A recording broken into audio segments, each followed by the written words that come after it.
I, Ray Dickey from South Carolina CAI, Hudson Valley CAI, and Association Help Now, covering numerous states. I'm not going to bother going through them one by one. We have a 2-hour program today. Don't worry, you don't need to stay 2 hours if you don't want to, audience. You can actually kind of come in and come out if you want to also. But this way, we just could cover more topics and I don't have to rush the panelists so much. It's going to be 4 topics. It's going to be RFPs. Oh, we'll start with that first. Around 11:15, we're going to do something kind of fun with this tool that you could use for really stressful moments. Then we're going to talk about speed bumps. Believe it or not, there's going to be a problem with them. This is my opinion, which you know by now, regular audience means nothing. But I think it's going to be a major problem down the road. We'll see what our panel says. And then finally at 12, and that'll be 11:40. And then at 12 o'clock, we're going to just do Ask Anything. But you know what? I never know how long things are going to last and what's going to happen and all that kind of good stuff. Next week is going to be people you don't want to mess with. Not on the panel. I mean, like professionals, governmental agencies and things like that. Get social to get better at your job. Welfare checks. There's a lot of confusion about whether you should be doing these or not. And I will tell you, I've had the lawyers disagree on this topic quite a bit. And then we're always going to have Q&A. Before I go any further, I am going to launch a poll. Noelle, I know you're new. Do you see how fast we move? It's ridiculously, I know, it's ridiculously fast. It's so confusing. All right, so let me launch this poll. And then for everyone else, Noelle, they have to hear this 1,000 times. I think John and Greg have been on like 400 times. If you require CEUs, click yes for whatever applies to you. If I close the poll before you have time, everyone has a question feature. I love questions. I love comments. Please send them to me. It is just so much more enjoyable when the audience interacts. I really do appreciate it greatly. That being said, I don't use people's names, so feel free to ask whatever you like. A bit of a disclaimer, I could make a mistake, so maybe don't ask me anything too top secret. So I'm going to go ahead and end this poll. And like I said, don't worry if I ended the poll before you had time to fill it out. Use your question feature and say, hey, Ray, I need CEUs. If you're from Florida, because Florida always needs special treatment, you have to do something special for the state licensing. It's going to take you 2 seconds, but you will get a link that you need to fill out so we could submit for your state licensing. With that being said, I was kind of debating on doing the whole panel at once or just doing them as they pop up, but I think we'll just try to fly through the panel if we could today as fast as we can. So let's start, and people are going to be in and out today. So let's start with who I see first, and that is Todd.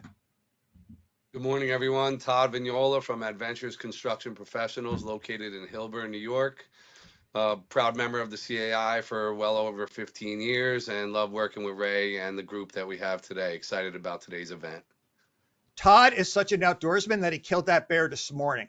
That's how fast he moves, and he had it for breakfast. So, all right. Greg.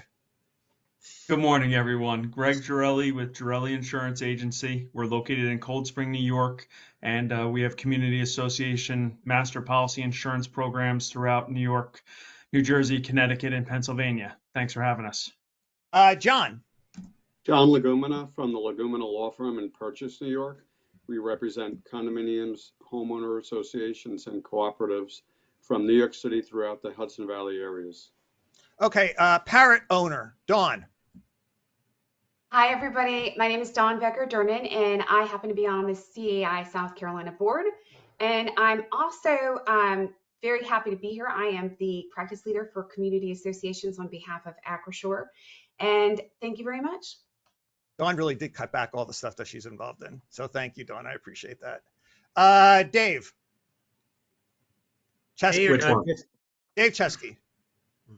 Thanks, Ray. David Chesky, I'm the Executive Vice President of the Falcon Group. We are a full-service engineering, architecture, reserve study firm, providing services to community associations all over the country. And Noelle and Michelle, since you're new, I'll let you know that Dave battles geese. They plan against him, according to Dave. They actually plot against him and attack. Corey. Right. Good morning. My name is Corey Kravitz. I'm the managing partner of the Florida office for Kovach, Schifrin, and Nesbitt. We're a community association law firm based out of Boca Raton, Florida. Now, Kristen today looks like an angel. She's got that like an aura about her because it's not a very good filter system that they have. But Kristen, go ahead. Hi, everyone. Kristen Serini. I am the Community Association practice leader as well as the area sales executive for McGriff, a Marsh McClellan agency. We service the Carolinas and across the U.S. for community associations. Taylor. Good morning. I'm Taylor Hayes. I'm the Regional Vice President for CAMS, which is Community Association Management in Columbia, South Carolina. So Noelle, this is the first time I'm meeting Noelle. She's extremely brave. I know that because she just kind of came on and she has no idea what's going on today whatsoever. So I know that you are a brave individual and confident. So please introduce yourself. Good morning, everyone. Noelle Hicks. I'm a shareholder at RMWBH. We're a community association law firm in Texas, and I'm based out of Houston. I'm also the chair for CAMICB this year. Do you have a Texas flag in your home? You don't have to share if you don't want to. I don't, but I may be in the minority with that. Yeah, Texas is one of the only states I visit where people actually have the state flag in their home. For sure. David Byrne. Yeah, hi. Good morning, everybody. My name is Dave Byrne. I am the chairperson of my law firm's community association practice. We represent community associations in New York, New Jersey, and Pennsylvania. Adam, if people look in the air, they can quite often see you because you're flying so much between all your firm offices. Hi, Adam Clarkson with Clarkson, McIlhenny, and O'Connor. We're a community association law firm serving all of South Carolina. I'm a fellow of the College of Community Association Lawyers, the vice chair of the Legislative Action Committee here for South Carolina, and a member of the Blue Ribbon Committee. And we do. Where are you right now? I'm in Mount Pleasant. Okay, South cool. Carolina, which is in Charleston County. Michelle, I did meet the other day, and I was completely impressed. Michelle, thank you for being here. Yeah, of course. My name is Michelle Baldry. I'm honored to be here. I'm with Reserve Advisors. We prepare reserve studies throughout the country and have engineers in a lot of the same locations mentioned today. So Florida, the Carolinas, throughout the Northeast, Texas. Yeah, happy to be here. Thanks. Okay, so everyone can stay on for 1 second, and then I'm going to kind of direct everybody to jump on and off. We're going to do, we always get questions. I always grab one every week. I really do get like so many. I like to pretend that I get them in the mail, Michelle, but I really don't. But it would be nice if I did get a letter in the mail, but they're by email. But I like to pretend it's regular mail. And I have a board that is very religious, a board member. He said we could use Christmas now because of the current political climate. Are judges influenced by political climate? Okay, so lawyers, if you can't answer this in 30 seconds, don't answer it. John. Yeah, the answer should be no. Okay. But judges can't, well, I'll wait, but judges can be impacted politically. Is that theoretically? Okay. Well, not theoretically, like it practically. Yeah. All right. Corey, agree, disagree? Judges are supposed to follow the law. That's basically it. I don't see why you couldn't use the word Christmas, though. It has nothing to do with the law. Okay. Noelle. Yeah, that's going to depend very largely on the judge, but agree with what John and Corey said. Adam. I agree with everybody so far, and I'll just add that, you can use all of the holidays, but I'm assuming we're talking about a restriction for fair housing discrimination. So if you're going to use Christmas, you got to run all the other holidays. You can't just be like, well, we have Christmas and we allow those decorations, but we don't allow the other ones. So you're not too excited about this, and I don't want to spend too much time on it. Would you agree, Adam? Yes. Okay. Dave. Yeah, I think everybody's correct. Judges are supposed to follow the law, be oblivious to politics, but that's unlikely. Just like it is for any other profession, we're supposed to follow what we're supposed to do, but it's very difficult to keep that out of your mind. You got a problem with this, Dave, or no? Either way, just let it ride, or I'll stick with what everybody else said. Okay. All right. So we're going to go to RFPs. I'm going to have everybody jump off except for Todd and our two engineers. and I appreciate that. And we're going to start off what should be in an RFP. And oh, I lost one. Come back, Michelle. Where are you? Okay, hopefully. Oh, there you go. It's all right. We want you to be here for this. It's all right. We can't hear you though. You're muted, Michelle. Yeah, I'm new to this. Can you tell? Okay. Yeah, we can hear. We can hear. All right. So you know what? I have like 1,000 different kinds of slides here, but I think I'm going to do something a little different today. But don't go off on a presentation mode. Keep your comments short. Let's just go back and forth with what should be in an RFP. I think that's a good way to start from the construction aspects, right? We're not talking about the legalities of it. We're not talking about the insurance. And don't give me the obvious. Just kind of dive into some of the items that people may forget about. And let me start off with Dave. Dave, in an RFP, what should a manager or board member make sure that's in that RFP? Well, one of the things would be the specific materials that would be specified, or depending on the project that's the RFP is in reference to. The RFP should define the materials that are to be used, and then the methods of how they should be installed. And if for the lawyers, if you could just make a note about what like materials mean, and just bring that up to me when we have you guys jump back on. Michelle, how about another item, or maybe something that's overlooked that managers and boards forget in an RFP? I think the timing, like timing needs, how quickly you expect the project to be done, just to make sure the consultant's aware and can align and let you know if they're able to meet your timing. And then Todd, from a construction aspect and someone who gets RFPs, what is an item that you quite often see that may be left off, or what should a board or manager always make sure is in there? I think one of the things that's tricky is in today's communities, they're so large that when you go to do a project, it becomes very unaffordable to do the entire community at once. And the contractors base their price on doing that job at once. So it's nice to know if the job will be phased out over a couple of years. You know, maybe it's roofing and we're going to divide it up into 3 years. That helps us define how long we can hold our pricing for. Okay, so that's a question I never asked, right? And that's interesting. Are there multi-phase RFPs? And is that, I'm going to go with Dave first. Is that recommended to have it broken into different pieces? And then you tell me about that. And then maybe Michelle could tell me about what happens if it doesn't stay on track or not. Yeah, it's not that it's recommended or not. It's really up to the client's budget. You know, if for example, on a roadway resurfacing project, it might be a very large community and they may not have the funds to address it all at one time during 1 year. So they request it be phased, and it could certainly be done, but there's ramifications to that, as with anything. There's inflation impacts and there's multiple mobilization impacts that will affect the overall cost of doing a project. Doing something, one time, you benefit from economies of scale and you save money. But if you're extending it over a period of time, now the contractor's got to come back and remobilize multiple times. So there's additional costs to that, not just the regular inflationary impacts. Michelle, another bit of commentary, if you could respond to also, like, I'm thinking if boards change also, right? So you put these things out here and then all of a sudden you get a new board and you've made it easy for them to drop part of the project. But go ahead, please. Yeah, that's a great thought. And I mean, I think in my mind, condition really should govern, right? Like if all of the roofs were built, like the buildings were built at the same time, roofs are the same age, they're probably all relatively in the same condition.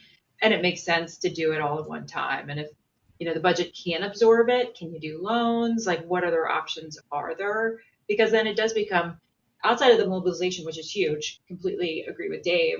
Then there's just the human aspect of it, right? Like, why do I get my roof replaced and Dave doesn't, right? Now you have these upset owners and additional complexities there to deal with. So in my mind, if the condition's relatively the same, do as much as you can as one big project, both from cost, headache, mobilization, disruption to homeowners. There's so many reasons just to do it all in one big project if you can. Yeah, I didn't even think about the owners getting upset. I know I would be annoyed if like my roof was still leaking and everyone else, and I was like 3 years down the road. By the way, insurance people, just jump back on, not now, but jump back on at 10:45 for me, because I realize I'm going to lose track of time here and it's going to be too many things to concentrate at one time. Todd, I'm really glad you brought that up. So I had scope, specs, deadlines, and requirements. Todd, can you just give a very brief description of what a scope is? Because that's going to become important down the road here. A scope is really a definition of the work that's going to take place. It describes to you your means and methods and includes materials. It basically tells you how the job is going to take place and what you're supposed to do for it. So, Dave and Michelle, is it accurate that the scope is kind of the big picture and then you start getting into details with everything else? Is that pretty good? Okay. Yes. I'm still waiting for my honorary engineering license also, which I haven't received yet. So maybe reserve advisors would be willing. I have not got one for Falcon. So, okay. Avoid vagueness. The power. Look, this one's pretty obvious. You don't want to make it too vague. All right. Trick question here. I guess I'll start with Michelle. Well, how do we know how detailed to make this thing, right? I mean, you could go on forever and ever and ever. So talk a little bit about this. Yeah, and I think that's when I saw this, I almost cringed a little because there is a balance, right? Let the professionals tell you what needs to be done. AI is a blessing and a curse, right? You should see some of the RFPs we get that were generated through AI. Most of it's great, but there's a lot of just, you can tell that this is not anyone that knows the specifics of it. So I think there is a balance there. I think general intent, using the roof example, we want our roofs replaced. Let the professional tell you what needs to be done. Same with repaving. How do you know whether a mill and overlay, total replacement, Right. like what makes the most sense? Let the professionals give you that guidance. And by the way, audience, your comments are over here, so that's why I'm looking over here. And I'm getting a lot of engineering jokes, Michelle, because people are saying, sure, engineers are never happy. You could never have enough details for an engineer. Dave, I guess you need to leave this up to the professionals for this very reason, right? To know where to draw the line. You do, and the professionals will know what, just based on experience from doing this day in, day out over the years, the unknowns, and there always will be unknowns, even, with doing it for decades, there's always going to be unknowns, but you try to limit those unknowns in the scope and in the spec, and limiting that and putting in as much detail as the professional deems appropriate will reduce the amount of change orders or eliminate the change orders that may occur. And those are an issue. Todd, I think this vagueness thing is exactly why in big projects that you need to go to a professional, or you're just not going to know where to draw the line on these RFPs. Do you agree or disagree? I do agree. Okay. Every RFP should have an introduction, explain what and panel, just stop me if this is inaccurate. I mean, I get my stuff off ChatGPT half the time, Michelle. I don't have to be right. I just throw it out here and you guys have to correct me. So you want to have an introduction, which gives the purpose, and hey, maybe a little short description of about your community. The scope of work is the frequency, the location, the materials, and the requirements. How is that for a definition, Dave? Pretty close? Yeah, in general. Okay, yeah. So I'll go to Michelle, but then you tell me, Dave, when I come back, what I'm missing. Michelle, pretty close? I'm missing too much. Yeah, I agree with Dave. Pretty close. Todd, the engineers, nothing's ever 100%. They're so detailed. Do you like it, Todd, at least? Can you tell me it's pretty good? I think it's pretty good, Ray. It's pretty good. Todd and I are happy with it, okay? The proposal, a little bit, company background and project experience. Todd, do you ever find this that people, I guess they ask for this in the RFP, right? They want to know something about your company. Is that true? Well, yes, partly, but what's nice is the having the engineer to take care of this project from the beginning. Their requirement is to vet the contractors themselves. So all of the engineers are bringing to you qualified contractors that are capable of doing this job. You may, after you get awarded the job or you're in the running for the job, get an opportunity to present yourself to the community on a secondary level. but you have to have faith in the engineer that's bringing you to the table. And one thing I like about you, Todd, is that you're never afraid to go to the engineers. You're never afraid to get involved with an engineer. And I think that says a lot about a company when they're not afraid to have someone else look at what they're about. Dave and Michelle. Dave first. Any commentary on this? Michelle? It's Go ahead, Dave. Yeah, it's the norm. You know, in an RFP or a set of specifications, we're asking contractors for reference lists, even equipment lists for certain projects. Again, going back to the paving work, you know, when we're dealing with contractors that we don't know, like Adventures, we know. So yeah, you know, we're still going to ask for that information for the client's behalf. But if it was a contractor we're not familiar with, we're going to want to know that they have the equipment that's necessary to do the work. So we ask for equipment lists, we ask for trade references, bank references, all that information on the company to make sure that they're solvent and able to do the work. So that's pricing breakdown and references. Michelle, by the way, if I skip something and you want to backtrack, panel, go ahead. I don't mean to move on. By all means, Only go back. other thing I'd add is the in this section is any deviations from the scope of work. So if they're proposing to do something differently, explaining what they intend to do and why. How common is that, Michelle, for someone to get back and want to make changes to the scope of work or make suggestions? Fairly common, I think. Okay. Yeah. Let's Could be be honest Michelle? too. Isn't this a way that a lot of people too have no intention of giving someone a project, but this is a good way to find out some alternative ideas? Todd, would you agree with that? Sometimes this is kind of annoying for contractors, right?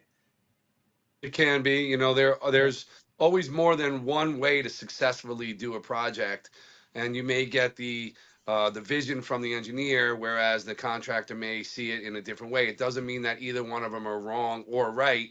You just have to come to an agreement on which way you're going to do it. Okay. Michelle, I can get I see the reason for certifications, but do you really need to include personal bios? Like, what's that about on the president? I mean, it doesn't seem to make sense to me.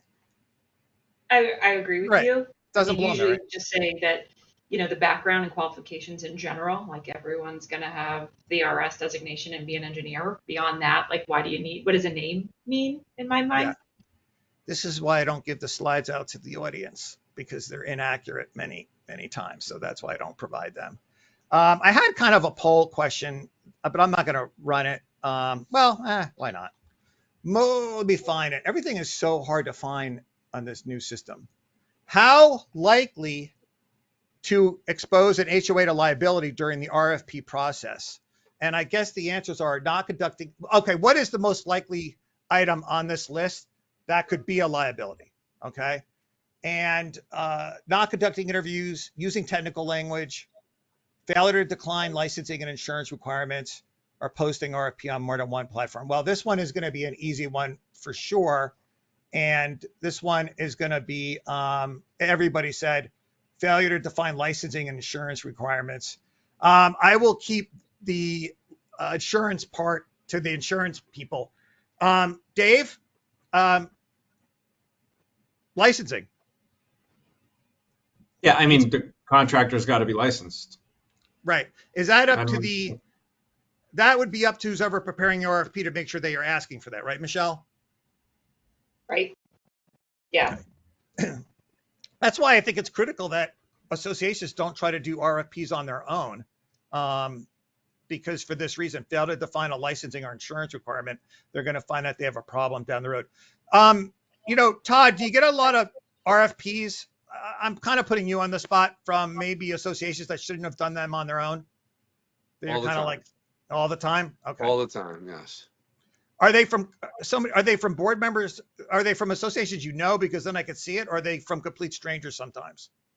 You know, it also depends on the size of the project. Larger projects, you find that most of the communities will hire a professional engineer, you know, for, let's say, $1 million and up. But there's a lot of projects that are in the $100,000 range and below, where the association themselves, or maybe the manager, based off of some chat GPT or a previous proposal from another contractor, might make their own RFP up.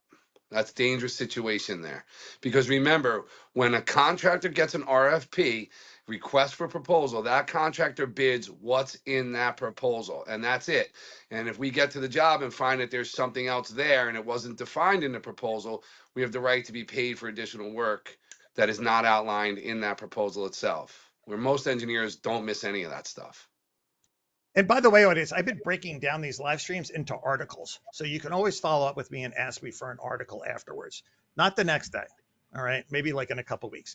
I'm glad our insurance people popped back on at just the right time. Everyone else stay where you are. Don't jump off on me. We're missing one, but that's okay. I will start with Greg. Greg, give me one piece of the puzzle here on insurance. Save a little room for Dawn and Kristen. You need to have very clear definition of what insurance is to be required by the contractor who is going to be performing the work. Specifically in New York State, like one of our items is injury to workers coverage. We find it a lot where a contractor does not have this coverage, yet if you're doing a large project in the association, you need it. So you need very specific coverage that's been reviewed by your insurance professional and your lawyer, defining that insurance section and making sure there's no gaps. Dawn, why don't people send this to their insurance agent? It seems to make, or insurance rep, it seems to make a lot of sense. I think a lot of people assume that it's going to be an attorney or a legal review. And the insurance articles or sections really need to be reviewed by a licensed insurance broker to determine, can this be achieved? Are the limits realistic? It's not often, as I say, the cost of the work, but it's the price later, right? So we want to really establish that quickly with those, as Greg pointed out, defined parameters. Kristen, let's reinforce this insurance aspect because insurance reps usually provide this for free anyway. Why wouldn't you send it to your insurance company? Like Dawn said, I think a lot of times these boards think that it's more of a legal matter, but I definitely echo on everything that Greg and Dawn said, but also to make sure that the governing documents of the association don't outline specifics for the contractors. I've had several associations that in the insurance section in their governing documents, it actually outlines what their contractors need to carry if doing work on a property. So also make sure that you're looking at your governing documents to see if there's any sort of outlines that may be required. All right. Let me hit a few other key points here before we have the lawyers come on. I don't want them to jump on yet. Deadline, how to submit, and a contact person, and whether or not to set up a visit. Reject and no obligation. State that the association reserves the right to reject any or all proposals. I guess that would be a legal aspect. Attorneys, if you could jot that down, I would appreciate it. Here we go with some mistakes. Assumptions, jargon, and misalignment. Michelle, when you see that, are you like, ugh? Yeah, I think timing is a big one. People just assume you're going to be able to start the work tomorrow. So making sure that you're specific about what your needs are and aligning on that ahead of time. Now, when looking at RFPs, this could be frustrated, Todd, right? Because my research shows that they should be judging on experience, cost, completelessness, and timeline. How do you feel about that as a contractor? I do agree. You know, experience is key. Obviously, the cost is going to be very relevant to the budget of the community. So I do believe that what you say there is accurate. Dave, why do I have this fair comparison matrix? It sounds very complicated. You mean like a bid comparison? I think the point they're trying to make is, look, you got to be fair. You got to compare apples to apples, right? Which could be difficult for a non-technical person. When you send out an RFP, you're therefore kind of forcing an apples to apples bidding process. And when you receive the bids, your engineer should put together a bid comparison table that lists all the bids in line with all their bid items so that they can be compared on a line item by line item basis to see if there's any outliers. One contractor might be bidding something much higher than the other, might have not understood the scope. So we can then reach out to that contractor to make sure that they're understanding the scope and kind of level the playing field so that they're all bidding on the same exact scope. What I'd like to do is have the lawyers jump back on too. Somebody is just texting me for the panel here for a second, and we'll get them lined up. Let's talk about some red flags really quick. And lawyers, we're going to want to move pretty quick if we can. Dave, I'll stick with you on this. What do you see as a red flag from when you get a proposal back from a vendor? When they leave bid items out that are required to be filled in, incomplete information, that's a huge red flag. Typically disqualify that bidder. Michelle, any other red flags that you see? Maybe not at least a call to align on everything. What was that? Maybe not, like no call, like if you just submit the proposal and there was no kind of call to walk through everything, that's a bit of a red flag. Oh, a visit. That was on one of the others. But you're saying when the contractor doesn't even want to come out and take a look at the place. Correct. Yep. And they're bidding on a huge project. Yep. I can see what that could make you nervous. All right, let me do this before I go to the lawyers, because you guys are going to move pretty quick. So I would like each one of you to bring up like one point if you can. Let's just do anything we forgot. Todd, very, very quickly, anything we forgot as far as what's in an RFP before I go to the lawyers? I think it's important to iron out payment terms. I think it's very important based on, to keep a project moving, you have to have money continuously funding the contractor so that they can keep up with the cost of the materials as well as the cost for labor. Projects add up very quickly on large projects like roofing and paving. The cost for materials and the cost for labor, they add up very quickly. You went to that one right away. I would consider that one a legal one, but I know why you went to it because you deal with it every day. Michelle, anything we didn't touch upon as far as what's in an RFP before I go to the lawyers? Dave, anything? I guess the only other thing, kind of in line with what Todd was saying, is to make sure that you're holding back a retainage on payments. Holding back a retainage. In the spec. Okay, so let's see how fast we can get the lawyers to go. Noelle, we can't help ourselves. We do make little lawyer things because you guys are, I feel bad, by the way, because I do rush you guys and you guys are in the business, very important business of offering commentary. So let me start off really quick with who I see first so I don't lose anybody. My screen's different than what you guys see. John, commentary, name one point legally that you want to communicate to the audience with RFPs. I mean, we've made it like definitely use an architect or an engineer, and don't just go with whatever the proposal is from the contractor. Okay, Corey. I always like to. The contractors don't necessarily like this, but I like to have penalties for delays. And rewards for getting the job done early. Interesting. Noelle. I think one of the things I would mention is to make sure that that bid they're submitting is not the only form of a contract that there is. Make sure that the bid, if it's accepted, gets actually converted into a contract. So Noelle, don't take an RFP and just automatically assume it's a contract. Send it back to the attorney for another review. Yep. Great. I guess a lot of people make that mistake, right? All the time. Dave, Byrne. Yeah, Noelle stole a little bit of my thunder. I was going to say the same thing, but in a different kind of way. My problem has always been that, and Dave Chesky can cover his ears, that the professionals, they create RFPs with contractual terms in them.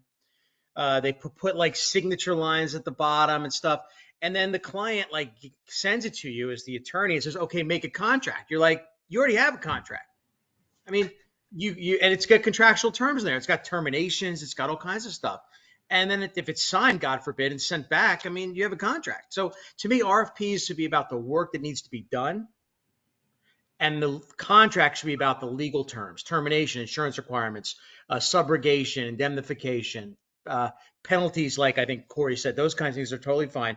But I think they're more legal contractual terms. And the RFP should be about what you have to do and how you have to do it. So you don't have to sign anything on the RFP. Is that what you're saying, Dave? Until the lawyer sees it. As Noelle, I think, intimated, I mean, if you send a contract or something, he sends it back with his signature, and then you sign it. I mean, you thought it was something and it wasn't. Contractor certainly has a good faith argument that he has a contract. Adam. I'm going to try to come up with something a little bit different.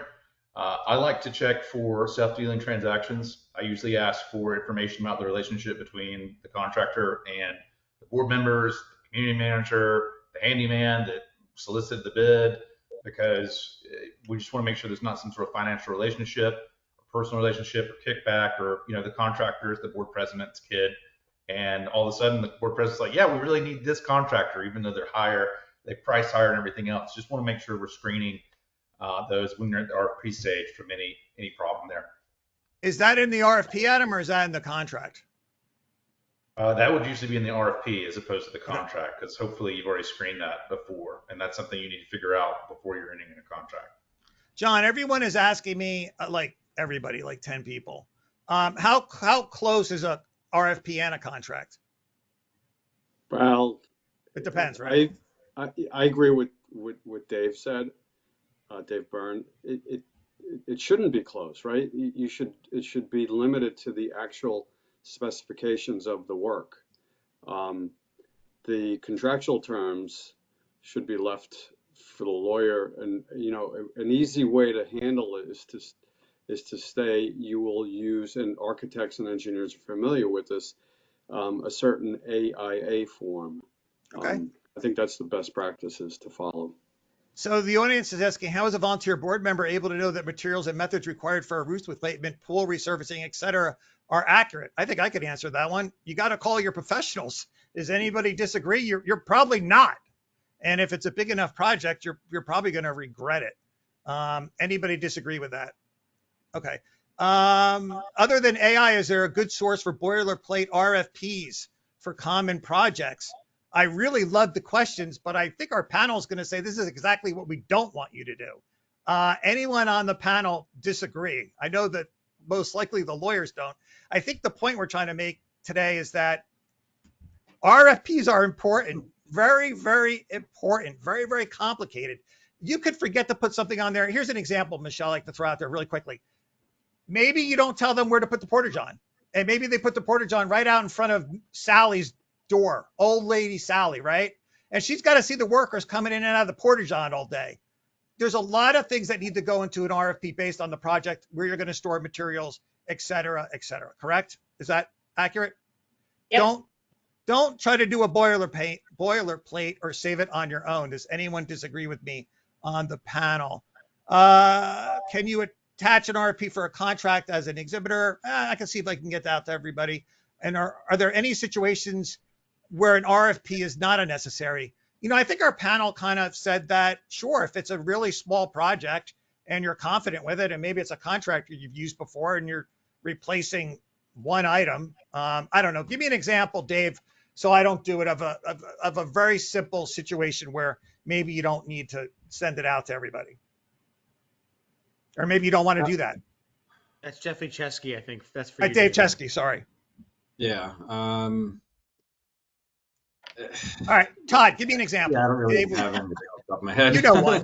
You get them all the time. Power washing and staining decks. Like, how far can we really take that on an engineering requirement? Right. And these are people that know you, Todd. They've been working with you. They know you. Is everybody okay with that? All right. And audience, if you have any more questions about RFPs, go ahead and send them in. I also forgot to mention there's a lot of handouts today. All the sponsors are there, and there's a worksheet that you can work on and a whole bunch of other good stuff. All right, we got through RFPs pretty darn good. I know some of our panel has to jump. I appreciate you guys being here. Hopefully you paid attention before we went live, and some of you will be back. So let's talk about this make a rain thing that we got. Oh, wait a minute. I got a quick break I got to do. So everybody stay. Michelle, if you had an appointment, you got to go. This is like 5 minutes, but I know you had something going on. Okay. So I have a poll to ask the audience just to break things up a little bit. Who has been right, your wife or your mother? Panel, I'm going to go to you. No, well, it's not a legal question, so you don't have to worry about it too much. And let me find my polls. Oh, it's so hard to find everything. Here we go. Polls. Oh, you know what goes on with this program? They turn my polls off every time after I use them. And I'm going to launch this poll. And all we're going to do here is just see what comes in. Well, you guys can see the results. So really, really quickly, panel, Dave, who's been right? Usually, who's been right more, wife or mother? You don't have, you know what, panel? I'm not going to put you on the spot personally. What do you think the audience is going to come up with? Depends on which wife. Dave, that was terrible. We're going to skip you now because of that. Todd. I'm going with the wife because my mother's not alive anymore. She can't hear Greg. this. You're muted. John, you're muted too. Wife. I'm mute. Wife. Wife. Yeah. Okay. Dawn, That's easy. husband That's easy. or mother? I'm going with mother. Mother always has your best interests at heart. Dave Chesky. Mother's just been alive longer, so more chances to be right. Corey. Plead the fifth. I know. I don't know why Dave Chesky said that.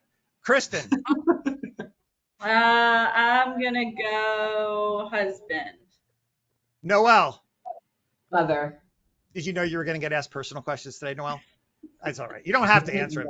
And I always make a thing too, like it's not what you think the audience was answering was what I asked, not for you personally. Dave, I'm skipping you because you can't say it depends on which wife. Adam. I'm sticking with Corey's answer and staying away from this one. And then, okay, Michelle, what do you think the audience voted? Or you could say it for yourself. Mother. Everyone's got a mother. Not everyone has a wife. I'll tell you, it was pretty darn close. It was mother or wife. So, and I will definitely go with my wife. And that's not because I'm afraid either. So nobody send me any comments that's why I said that. All right. Let's do the next session, which is Make It Rain. Everyone is going to jump off except for, it's so hard to work all my screens. Dave Chesky, Taylor, and Greg. Taylor, you're going to come back. And Taylor, don't be afraid to jump on when you know you're up for the next session. And I don't have you on already. So this is about board members and managers are under a lot of stress. We know that. This is a really quick session. And this is how you could deal with stressful situations. And actually, a lot of people do appreciate these things. Greg's here because he's one of the few panelists that actually experienced one of these things with the fruit. Remember, Greg, how excited we were that we figured out that's why you do the thing with the, Yes. What was the fruit? I forgot what that was, but yeah, whatever it was. But Greg figured out that he did that little technique as a stress reliever. Have you ever found yourself reacting to an owner or board member in a way you later regretted? Taylor, is it okay if I put you on the spot personally on this as a manager? Yeah, that's fine. I mean, everyone has, right? Yeah. It's only, and yeah, go ahead. I think too, like, you're dealing with so many things at one time, usually, that, when you're reflecting on your day, you think back and say, oh, I could have done that differently. Yeah, I do that like 20 times a day. So, and I think for managers and board members, this is particularly tough. I see how they're treated in my building, and literally sometimes they're treated poorly all in a row. I've seen it. They get off the elevator, bang. They go in I live in a big building, lobby, bang. Man, by the time they get to that third person, I almost don't blame them. They just kind of lose their thought process there a little bit. And they say the wrong thing. Dave, I know everybody's lovey-dovey in your association because it's smaller and it's been around, but I'm just curious. I could see board members and managers having this happen all the time, right? Not all the time, but often. Yeah, absolutely. Daily. Yeah, Yeah. it's a daily event. So one way you could do this is you could use the RAIN technique. What do you call, Taylor, I forgot. What do you call it when you use, what's that called? When you or maybe Greg knows or Dave, like RAIN stands for something.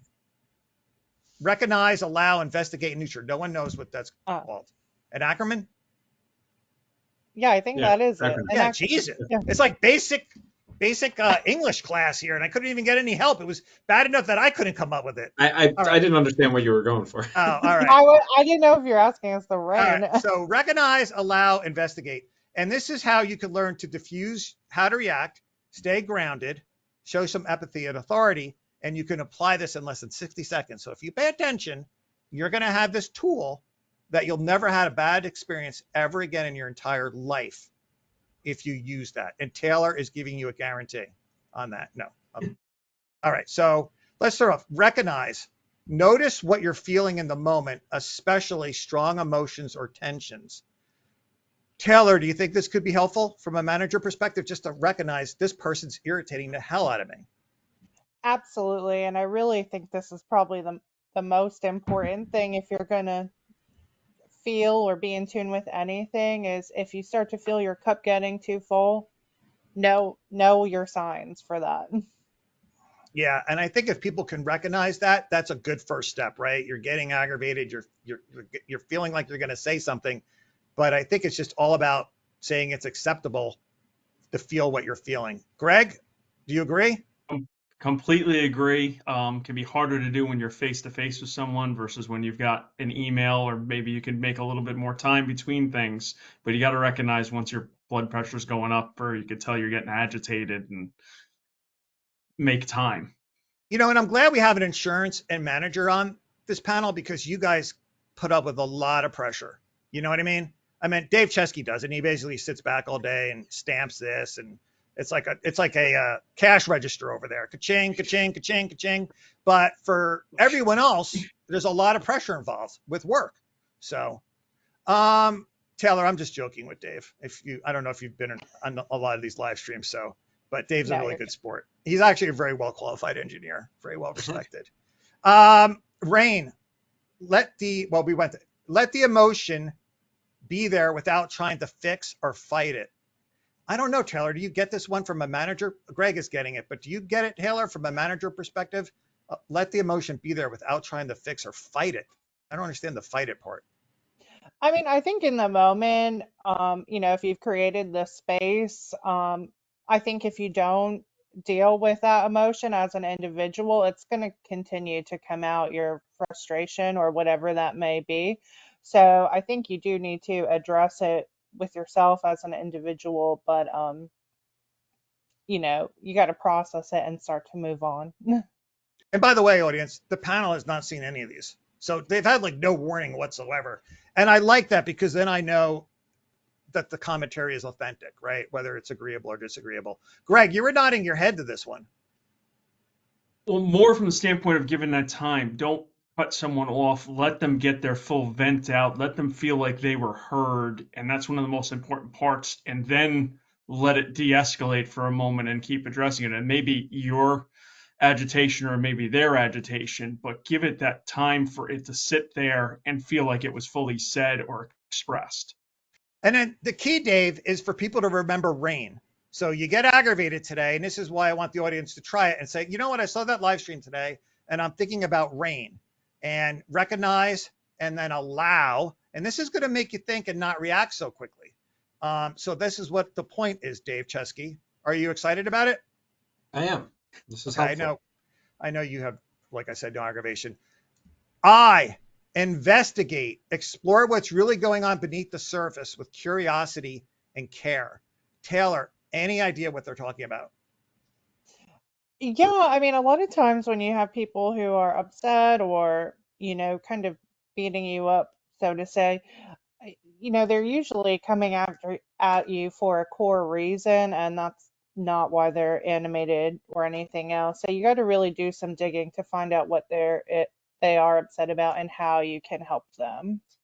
A lot of managers, and I can't get to all the comments, are responding, and they're saying things like, sometimes a homeowner lights you up and you can't help it. I need this right now. Our HOA is under fire because of dog issues. I can't even get in my car without getting called out.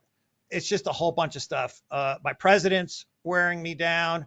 I've got a resident that bothers me every day. It's just endless, the amount of comments. So just keep thinking about RAIN. And then very quickly, I'm going to try it on Dave Chesky to see if he's paying attention at the very end. So the last one is N, nurture.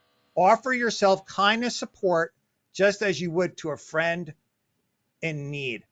Taylor, this one is my favorite one. I mean, I agree. I mean, it starts with you. I mean, what's the expression? You can't fill another cup if your pitcher is empty or whatever that is. I mean, it's just the same. You have to take care of yourself, set boundaries, work on things that you can do to create space for yourself. I mean, have some de-escalating phrasing ready, like I never considered it that way, or isn't that interesting? Just have some phrases in your back pocket to use to help de-escalate and kind of remove yourself a little bit from that emotion. And I'm going to backtrack, but you want to use it before hitting reply on a heated email. Create a RAIN moment during board member breaks. RAIN doesn't stop the storm, but it keeps you from getting swept away. You know, to wrap up the RAIN with the neuter, I also see this as like, if you had your friend next to you, what would your friend say to you, right? What would your friend say, Greg? They'd probably say, just calm down. This person's a jerk, and just keep walking, right? And I think that Yeah. is a really powerful tool, right, Greg? Yes, and a lot of these instances, you got to back up and understand they're not necessarily upset with you while everything's being directed at you. They're upset about a situation or a problem that can be fixed. So taking yourself out of it and not taking what was thrown at you as personally and addressing just the problem itself. All right, Dave, are you ready to show the audience how you use RAIN? Yes. Okay, so let's say that I'm an owner. I'm just coming up with something on top of my head. Dave, you're on the board. I don't really mean this. This is me pretending to be an owner. Dave, I hate you because I've been accused that my dog's pooping and it's not my dog, and I hate you because of it. And I'm going to tell you every time I see you, and I hate you. What is your reaction going to be, Dave? How are you going to use RAIN? What's R first? Recognize. Okay, so what are you recognizing with that? You hate me because I'm telling you, what was it that I'm not allowing your dog to Oh poop? my God, the engineers and the lawyers. It's like everything is right, Greg. I always make the same mistake every time with these guys. Everything turns into an hour-long explanation on everything. It was about dog poop. I just said I hate you because the dog's pooping, and I'm saying it's not me. I'd respond with what's going on with your dog? I don't understand. Can you explain more? All right, we're gonna stick with Greg. Dog's you can chirp it if you could chirp. So I said I hate you, Greg. And what else? How are you going to use RAIN for allow? A. Well, I want you to explain what's going on with the dog. I need to hear more about this. Right, and you're going to recognize your emotion, right, Greg? You're gonna say, look, this is aggravating me, and it's okay that it is. I'm not going to get sucked into the you hate me part of it and focus on the problem part of it. Dave, come up with another example in 60 seconds, and I'm happy to use it. Okay. Investigate. I have a real life example. All right, do it in 60 seconds, and then we'll wrap this session up. Go ahead. Paving projects that people are being inconvenienced because of the debris and the trip hazards. They call and they complain. I can't deal with this. This is such an inconvenience. We're subject to dirt and dust and debris all over the place. They call us constantly on a daily basis, and we have to field those calls. And what we do is we listen to them. We recognize the issue. We allow them to get their frustrations out. We investigate the issue to see what the actual issue is, and then we come up with a solution for them. That's the nurture part. The audience says only a manager or board member would understand this. Not an engineer, because you guys do it. All right, Taylor. No, Dave, I appreciate that. Taylor, take us out of this segment, and then Corey, jump back on so we can jump into speed bumps. Taylor, take us out of this segment. Could you use RAIN, Taylor, next time? And if you remember, it's not like you're so busy. Jot down what happened, and can you send me an email like how you used it? Because I'd be curious to see. Same thing with the audience. Sometimes people in the audience, if you let me know you use this, I would be so happy because I don't want to feel like I'm wasting my time here. So if somebody from the audience ends up using this at some point, send me an email and just say, hey, Ray, I used it. But could you do that too, Taylor? And give us some closing thoughts. I'll leave it up to you. Yeah, absolutely. I'll be happy to do that. And, I really think, to Greg's point, try not to personalize it. I know when people say, I hate you, like Ray's example, it's really hard not to take it personally. Create some space for yourself, focus on the issue, and let it go. They have their dog and you're going home to your house and that's it. So recognize, maybe you feel tightness in your stomach and your desire to immediately defend yourself. Just recognize that fact. Allow, this feels personal, but I'm going to let the feeling be there for a moment before I react. Investigate what fear or belief is triggering this in this person.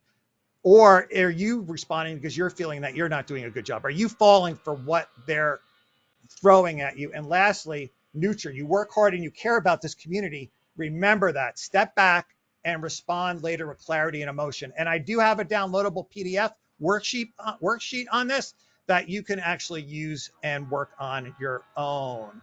So I appreciate, oh, thank you so much, everyone. I got a couple thumbs up. People not listening. Oh, you know what? I'll combine all the complaints without saying who did it and not make it detailed, and maybe I'll email because I got so many of them.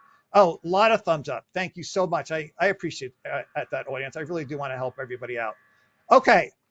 Dave Chesky, don't go. Could you stay, even though I don't need you? Okay, for the next session. And let's go in our next section, speed bumps. Have everybody jump off except Corey. And Corey, I'm just going to say what I think here. I'm sorry, did you want me to jump off or stay on? I want you not to leave. I want you to jump off, but I want you not to leave. Got it. Thank you. Corey, I think there's going to be a problem where people are going to have to get rid of speed bumps. I'll let you take it from there. Just an interesting case I had almost about 10 years ago. And essentially what happened was it's a homeowners association, and in this community, they have a lot of kids, and there was a problem with cars speeding through the neighborhood.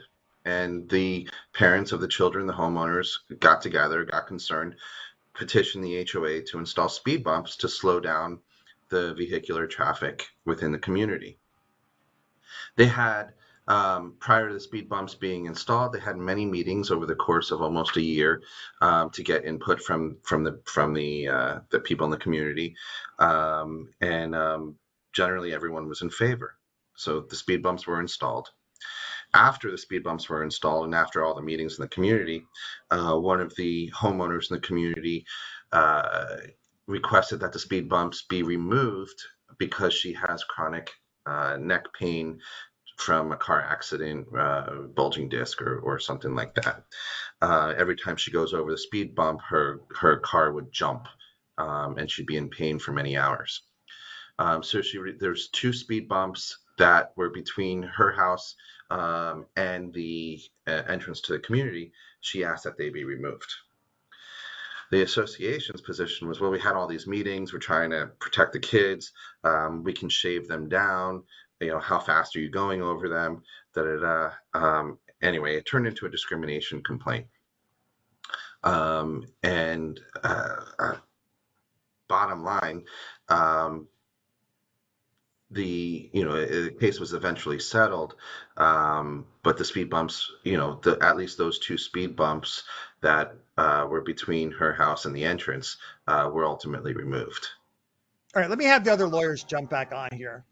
I meant when I first heard about this, and actually there's a download that you can get. And if you have trouble, audience, getting the downloadable files, just send me an email or a comment and I'll send it to you. I'm happy to, but you need to just let me know that you need it and I'll email it to you.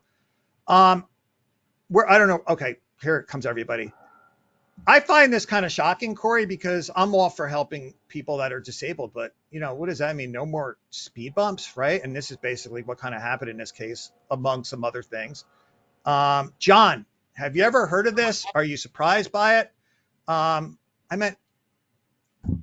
I have heard of it because Corey brought it up in the past, but yeah, I am surprised by it. But there's always unique situations. I actually am involved in one currently where the issue is a person is extremely sensitive to noise, and it involves how do you accommodate landscaping and the loud equipment that landscapers use. So, these are all case specific, and I'm not surprised, but it is a very unusual issue. I'm going to disagree, Noel, with John a little bit because I don't think it's the same thing, right? Because the noise thing, there's things you can do and things like that. Speed bumps are there for a reason, right? And they're either there or they're not there. Noel, are you surprised by this? Because, this is Florida, and what happens in Florida tends to make its way around everywhere. And if you don't mind me saying, Corey, Florida is a pretty conservative state as far as judges go, right? They're not like telling associations to get rid of everything left and right. Would you agree, Corey, for the most part? Before I go back to the jurisdiction, it depends on the jurisdiction, but okay. John, but Jeremy, and this did not go to court. This was through prior to this going to HUD. It was handled by the county's Office of Equal Opportunity, and they do the investigation. They do their finding, and if it can't be resolved, then it's submitted to HUD. Okay, and then Corey, make sure you feel free to interrupt me too if I get something wrong. Thank you. Noel, I'm kind of surprised about this. This is there's a lot of speed bumps in the world.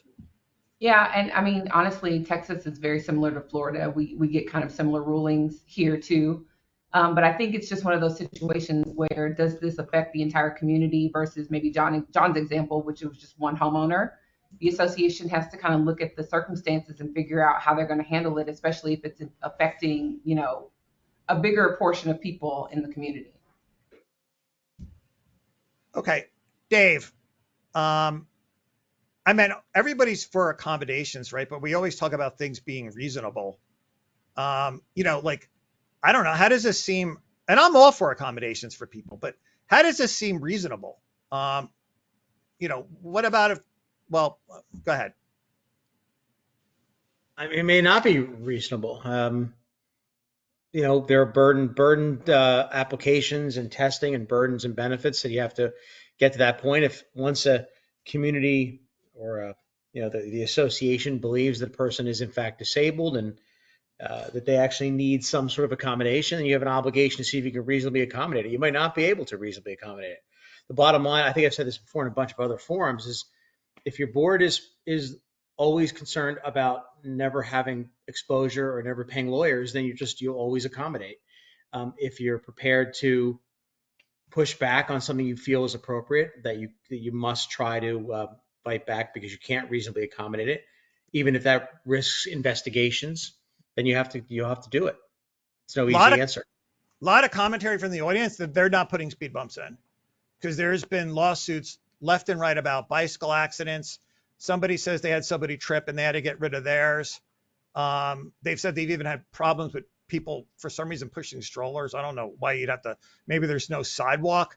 I meant there's just not 1,000. I always exaggerate, but there's a lot of commentary here where there's these issues with the speed bumps. Now, well, I want to backtrack to you before I go to Adam, because of something that you said, and I think John said the same thing. And correct me, John, if I'm wrong. You guys said, well, this is like this association in this circumstances. I've been like, this seems one that's pretty common, right? I bet if it's for this one, why would it possibly be the same for another association? If you have a speed bump and somebody can't handle it, you're going to have to get rid of it. It's not like this is a unique circumstance. There's a lot of associations with speed bumps, right? So I just wanted to kind of backtrack on that a little bit and expand on that. But it kind of seems like you would create the speed bump so that there's a space in between it so that everyone's not having to actually go over a speed bump, right? So it really just kind of depends. But I think at the end of the day, I want to make sure that my clients aren't ending up on the news. So whatever it is that I have to do with them and to help them kind of walk through the situation to keep them off of the 5 o'clock news is what I'll do with them, Yeah. You're telling me that the news may sway the story and show the little old lady making her tea and croquettes, and then the big mean association people come on and then the lawyer comes on and here's the lawyer for the association. Dum, dum, dum. And you're just like, okay. Adam, what do you think about this? People should be worried about this. If you're an association, it's going to take like one person to complain and you're going to have to get rid of your speed bumps, theoretically, or have a legit reason. Not really. And I agree with what Dave was saying, and there's about it's going to depend on the circumstances. There's a lot of variations.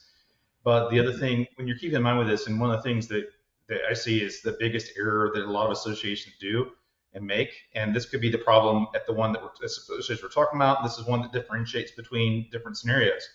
You've got speed humps or speed bumps that were properly placed by a declarant pursuant to a traffic engineering study or civil engineer's recommendations, and then you just got random speed bumps that board members put in because they think it's a good idea. Board members putting in random speed bumps because they think it's a good idea does not equate to traffic safety and civil engineering. They haven't consulted the professional. It's a completely separate. So those are two gigantic differences.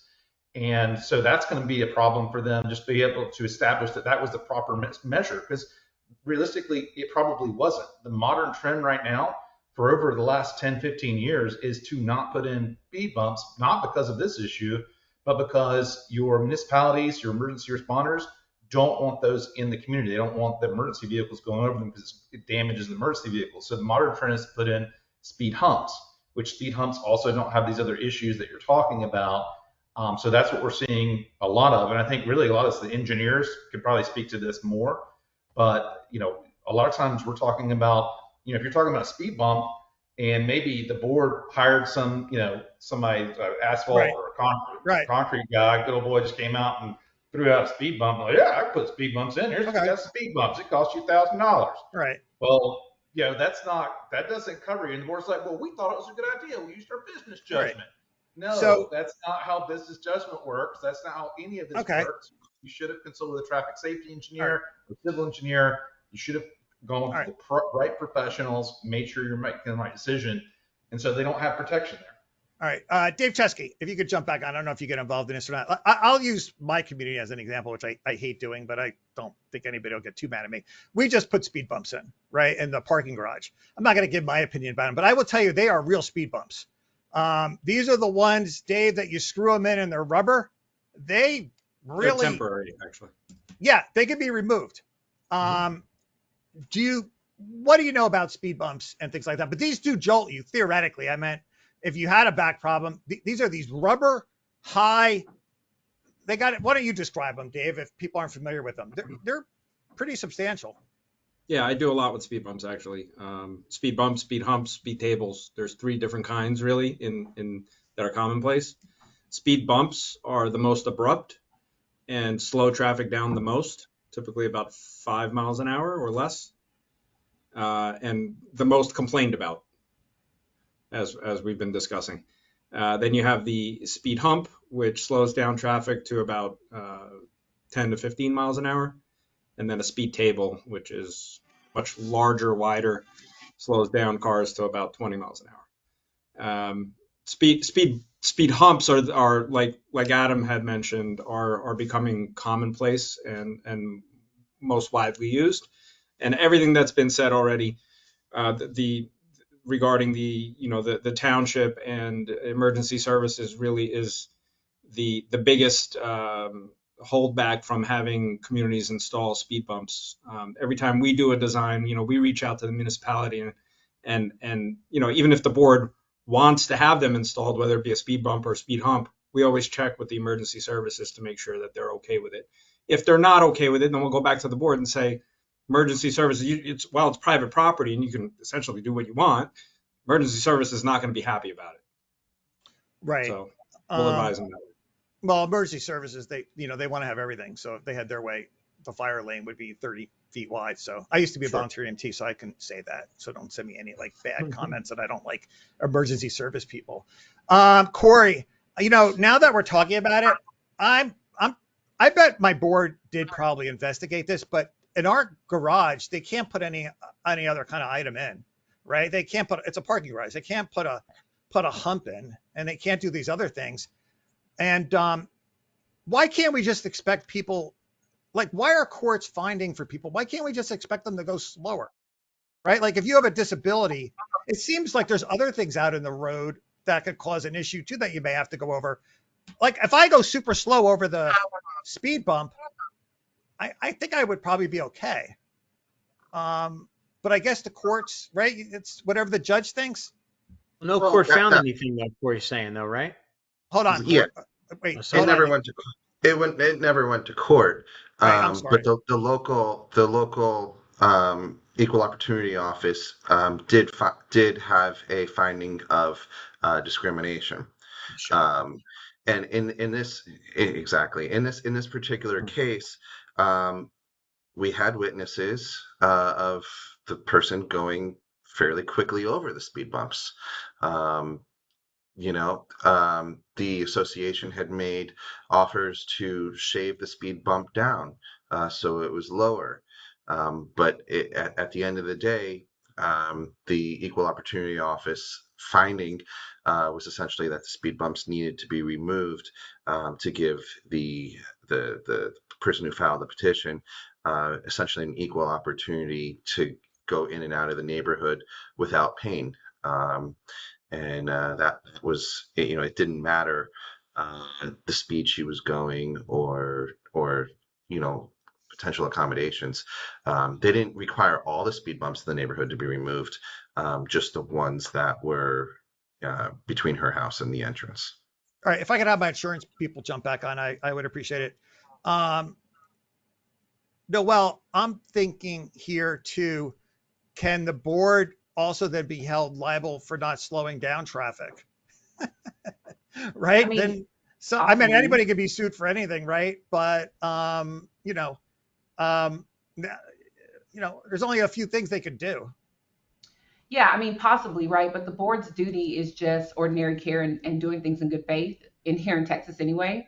So as long as they are doing what they should, and a reasonable person thinks that they're operating, or handling the situation the way that they should, then they would still fall under their D&O coverage. And so they could be protected in that way, but that doesn't mean that they can't get sued.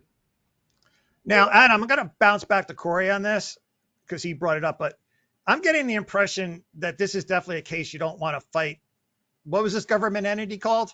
I meant, because they get free legal fees, right? I meant, do you really want to go to court against, and then Noel's bringing up a public relations issue.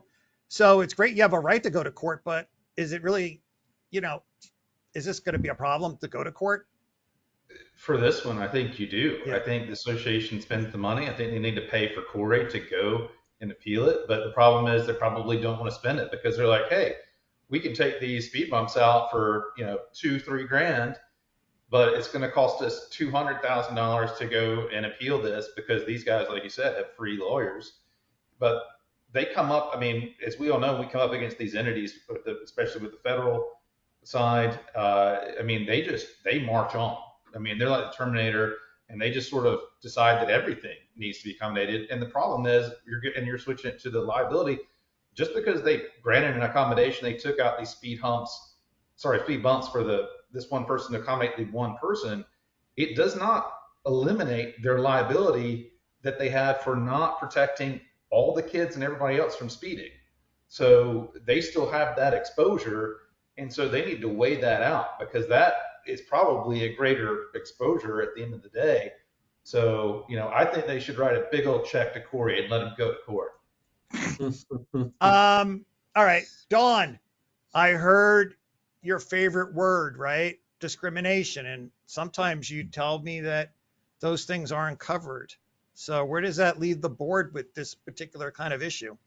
Well, you want to have a standalone D&O. You want to definitely make sure that discrimination is included. You want to make sure the manager is also included while they're, obviously participating in administration. So the discrimination claims that we're seeing lately have large payouts and large awards. In fact, that's probably what we're seeing more of these days. And often too, the judge can assess penalties such as punitive damages. They can make the board go to classes, and of course they have to do the accommodation, and there could be costs associated with that as well. Corey, I'm going to go to Greg here, but and don't answer if you don't want to, Corey. Was there an insurance company involved in this in some manner also?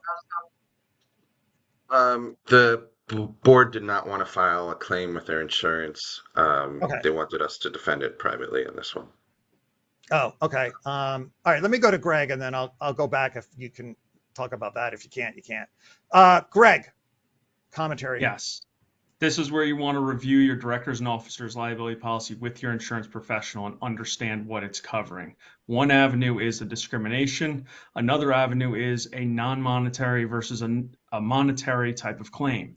I use the speed bump example all the time when speaking with boards, and the reason you need directors and officers liability coverage and the right coverage.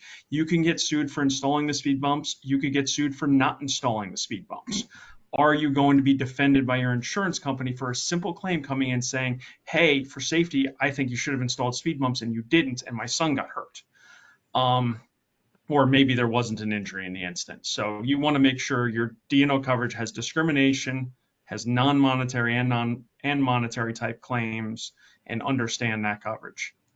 Okay, I want to watch our time, Corey, but if you can, I understand 100%. and maybe let me ask this before I ask Corey. First of all, Corey, are you going to be able to answer commentary if I ask you the thought process on why a board would not go through insurance, or do you want to avoid that? I'm just curious. No, I can All right, absolutely. don't give me your answer yet. I'm curious on the panel. Who on the panel knows already why the association went this route? Because I don't. Just raise your hand. Okay, so some of the lawyers, some do, some don't. Okay, it's all over the place. Everybody's different. John and Noel didn't raise their hands. Okay, Corey, just briefly, what was the logic behind it not going through insurance? See, anytime you make a claim on your insurance, you're liable for the deductible. And in this particular case, the mountain controversy really wasn't worthwhile. In addition to making a claim, there's always the concern of your premiums going up in future years, or insurance in Florida is tough enough as it is and expensive enough as it is. So sometimes, it was probably more cost effective. And this case had not gone to litigation. It was still being handled administratively. So our fees and costs were relatively low in that situation. So Right. it comes down to a cost benefit analysis. Yeah, it's what Adam was saying. And I think, Adam, I'm going to go do closing thoughts. So if I got it wrong, let me know. It's about saving, making a decision based on what's best for the association in a financial aspect, whether Can or I not. just say something on that? Yes, please. Please. Understand whether you put in the claim or you don't put in the claim. Read your D&O application, which will have a fraud statement attached. It doesn't ask whether you had an insurance claim. It's going to ask whether there are allegations or charges against you for these types of questions. They're yes/no questions. If you answer no simply because you didn't report it to your company, that could jeopardize future coverage. Dawn can add on to that. I see her nodding. Yeah. I was really happy. I saw you chomping at the bit, and I knew exactly what you're going to talk about, because we hear this all the time.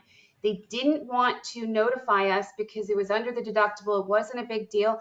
And those often come back later on. The new board comes in. Why wasn't this reported? This should be an insurance claim, and it gets denied. That's the big aspect. You've got to really be very careful. And they're claims made policies, and we can get into that in another day. All right, Kristen, I'm going to let you do closing thoughts. So I'm just nodding. Greg and Dawn took the words right out of my mouth on that. I've probably had several in the last couple months where this has came back and bit the board because they've not against the insurance people get so excited. Like all of a sudden, you literally see their eyes light up and they get a glow about them. They love this stuff. They love it. Greg, Dawn, and Chris, they can't get enough of it. All right, Taylor, if you're still there, is anybody who's ever still there, come on back, because we're going to go to the next session and we can let a couple people off the hook here. Oh, Taylor. Okay. Do you want to add, have you had any, well, let's start with closing thoughts. Taylor, did you hear the conversation or were you out? I heard most of it. Okay. Todd, I don't know why you're still here, but that's cool. Todd, I'll go to you first. Do you have any commentary on speed bumps? Very short. All right. You're frozen. All right, Todd, we'll see you next time. Let's go with Taylor. Just thoughts on this. I think the insurance is really the biggest point. If you need to report to your insurance company, make sure you do that and make sure you know what your policy says. And speed bumps, I think everyone, Greg's thoughts specifically on like, do you do them or not do them is kind of what we see out there. So know what you can do and your limitations. And then I'm going to save you for last, Corey. So hopefully I'll do this really quick. Quick closing thoughts, very quick. Greg, anything to add insurance-wise? I think we covered it very well. John. I just want to echo what Adam said before. If you are considering speed bumps, seek the advice of a professional engineer. That'll give you the protection of the business judgment rule as well. Dawn. One thing that we didn't talk about was noise. Those speed bumps are noisy. And if you don't have a good D&O policy that includes defending for noise complaints and noise litigation, you can find yourself in hot water. Now, another thing I'm paranoid about, audience, I cannot enjoy myself in life anymore because of Greg and Dawn and Kristen. I see the bad, and I didn't even think about the noise as an issue. Dave Chesky, I wish you told me you knew so much about speed bumps. We're always looking for stuff to talk about. What do you want to add? Closing thoughts. Just John kind of mentioned it. Just it's much more than just slapping a speed bump down anywhere. You gotta take into account, the dimensional aspects of the bump or the hump or the table, but also where exactly you're putting it. You don't want to put it in front of somebody's unit. Don't just mention the noise issue. You don't want to put it where a car comes in and out of a parking space or a driveway. So there's a lot that goes into placement and design of bumps. Drainage is another aspect. Speed bumps can't extend from curb to curb. You've got to allow a place for water to drain through and by that bump. So, Dave, I hate to waste time, but I have to ask you, is there really any associations out there that just go and put speed bumps in on their own without checking with an engineer? They mess around with their road and they don't check with a professional. Like 1,000 things. Okay, that's just not good. All right, Kristen. I'm good. I think we covered everything for the insurance. I see you got rid of your blur image for some reason. I did. It was driving me crazy. Okay. Noelle. Closing I would thoughts. just make sure everything gets reviewed by council, make sure all the appropriate signage goes up within the community. That's pretty much it. Dave. Well, I personally hate speed bumps because it's hard to eat while you're driving if you're about to hit a speed bump.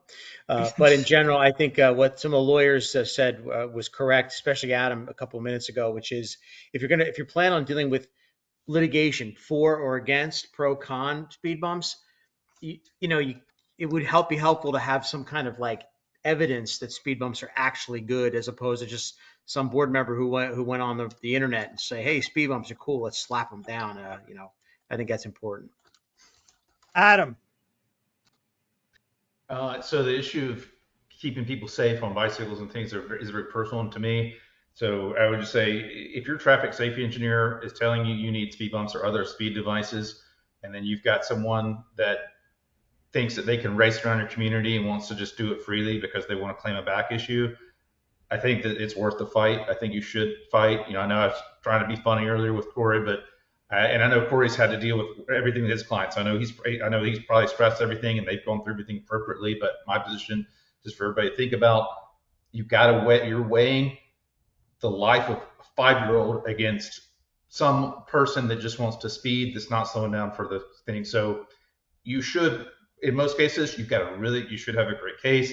And keep in mind, there's a reason that there's this whole thing of appellate law. All this appellate law is out there because the first layer, somebody said it got it wrong, and they turn around and they turn around again. So that's why we have appellate cases, because sometimes the first layer doesn't get it wrong. Didn't get it right. So definitely just worth looking through. And Corey, good luck. It sounds like a tough one that you're dealing with. Well, I think what you said, Adam, was very well said, actually. And I can understand the passion around that for certain people. Ray, can I add one more thing? I think just to tag on to that, one thing is, and I think Corey might have said this, or Adam, I don't know, you have to assume as a board that when you deal with governmental entities that are set up to deal with these questions, that most likely you will be faced with an adverse ruling or determination. When you go through life like a hammer, everything looks like a nail. So when you're working for the department that's dealing with these issues, you're most likely going to say association bad. That's just the way it's going to be. You need to assume that when you start to protect yourself as a community, you should assume that the first round will go against you. And if you're too afraid of that, you shouldn't even bother trying to do things the way you want to do them. And then people are even commenting too, like, we have speed bumps and we've gotten in trouble because they weren't marked properly. You know what I mean? So there's like 1,000 things. Corey, I think I saw a little bit how it's hard to be a lawyer, because everybody had different viewpoints on this. And obviously no one knows the details of everything that your board had to go through, but I could see why, members of the community would definitely be like, why did the board do that? And that lawyer doesn't know anything, and all these other kind of commentary. I think, is this a prime example of, I guess, what you guys go through. I don't know if you want to agree to that or not, and then you can offer your last word on this topic. Yeah, I think it's harder for the board members. The reason I brought this up previously is because I thought it was an interesting case study on discrimination that we normally don't hear about. Usually discrimination is, oh, you can't live here, or you can't be a member of this club or something like that. But this was an interesting discrimination case that you don't really realize is or is not discrimination on its face, where the board is really trying to do the right thing for the community in protecting the community's children. I think there was like a playground or clubhouse nearby the entrance, so there was a lot of people there. But also to Don's point on the noise, we're getting a lot of pickleball lawsuits on the noise that's created from pickleball, and that's probably going to be the next wave of interesting cases coming out. How dare you get me segued into pickleball? Don't even get everyone going on that. We'll be on that for like 5 hours. All right. Well, thank you so much. Everybody stay before we go to the Q&A. We're going to do one more quick poll. Now, Noelle, don't worry. You're not going to be put on the spot with this. This is our most popular segment. We've been doing live streams for years. 32,000 people have attended. It's been a lot. I've done 450. This is what people ask for most of all. Dave's love advice. Dave's love advice. Dave Chesky, the engineer, love advice. Now, don't worry. We're going to take a short 2-minute break here, and then we're going to dive into the Q&A. And I got this in the email the other day, believe it or not, to Dave. Dear Dave, they asked me to give this to Dave. Dear Dave, as the greatest reserve specialist and lover in the community association industry, only your advice can save my 20-year marriage. Oh boy. I was angry at my husband and shared a quick kiss with another man. 2 thoughts entered my mind immediately. I was making the biggest mistake of my life. And then I realized I had to write to you for advice very quickly. Those are the 2 things that entered her mind. Mistake and your help. Do I tell my husband about this? Okay, so Dave has to match the audience for no reason whatsoever. It means absolutely nothing in life. Okay, Dave, let's hear your advice first, because then I'm going to ask the panel what they think the audience. Don't worry, Noelle, I'm not asking what you think personally, just what the audience is going to answer. Dave is different. We put him on the spot all the time. Dave, This person needs your help. It was a kiss. What do you think? 20-year marriage. They're going to follow your advice. Oh, I definitely think you got to tell. Okay, very, very quick panel. How do you think if you want to answer personally, you can too, or you could just say for the audience. Greg, quickly. I think the audience is going to say no. John. John, okay. I think the audience is going to say no as well. Dawn. No. Corey. I'll say they'll say yes. Kristen. After 18 years of marriage, tell them. Taylor. Yes, I think they'll say yes. Noelle, how do you think the audience is going to answer? I think they'll say no. When you woke up this morning, did you ever enter your mind that you would possibly be asked this question? Not at all. Okay. Is this the first time you've been asked a question like this on an HOA condo live stream? 1,000%. Okay, thank you. Sorry, Noelle. Dave Burns. I'll take a safe route and go with whatever John Legumina says. Adam. I agree with Dave and John. Okay, so I think our panel was kind of split between everything. So let me go back to my polls and let's see what the audience says and see if they agree. I'll be curious. It's coming. Oh, it's bouncing around. I was going to say yes. I think I would want my wife to probably tell me. I wouldn't be happy about it, but wow.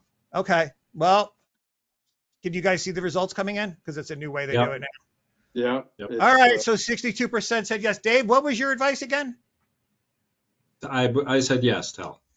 All right. Well, you did a good match.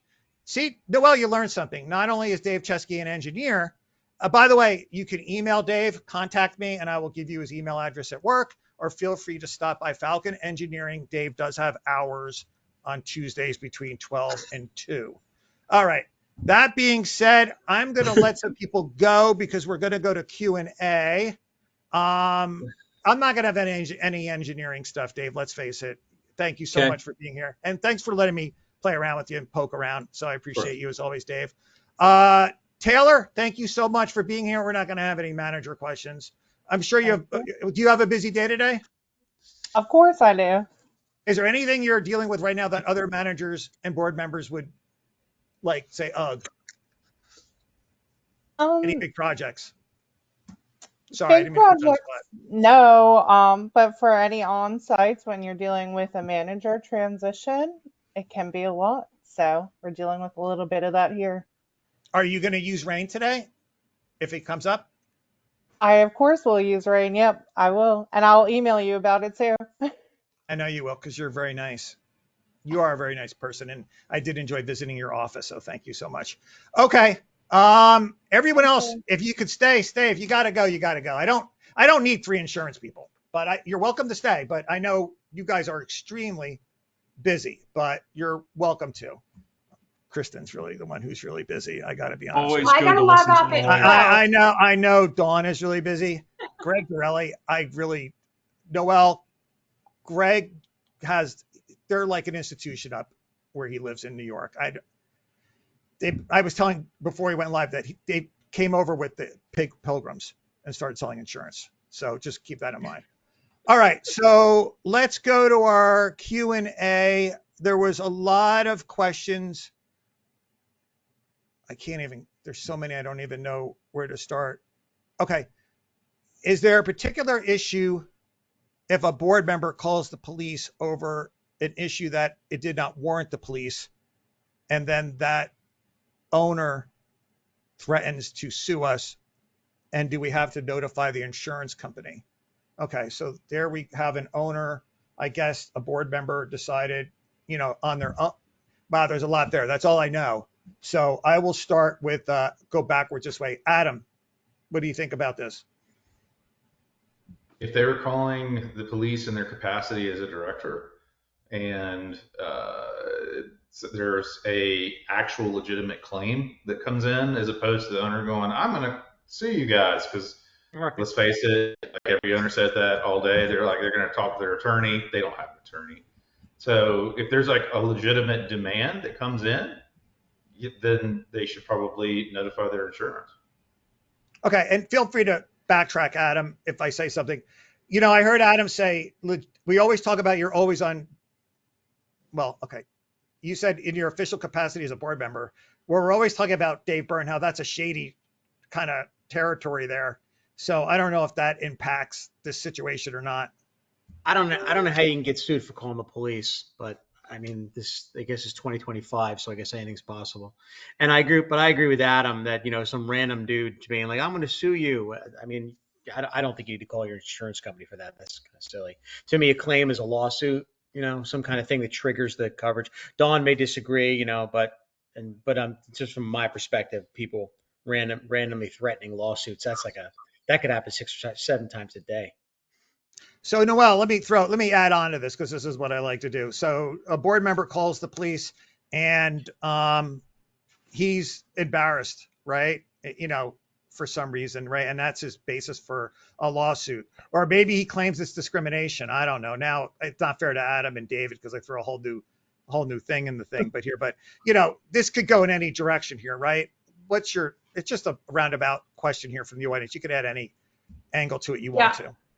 No, I think anytime there's a threat of litigation, I usually will tell my clients to go ahead and let their carrier know just that there was a threat, not that there was an actual lawsuit filed or whatever.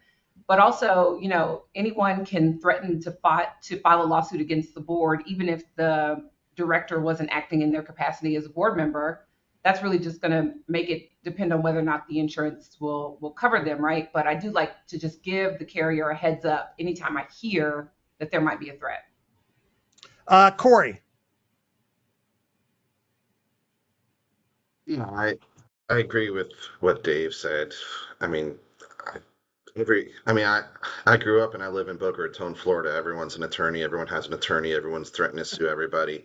It's really the ones who don't say anything that you got to worry about. The ones who, eh, talk Good it point. and, never really Right. do anything. Did I add a dog to this equation? You I should did, always right? get a dog, adopt a dog. You should have already done that. Somebody said a comment, Corey, that in that association with the speed bump, if somebody had a dog complaint, you guys would probably send all the dogs to the pound. But that's not very nice. So, but that's That's why it horrible. stinks. That's why it thinks it's hard being a board member and a manager. They're joking. They said they were absolutely joking. I know they were. All right, John, back to this scenario. What do you think about board owners?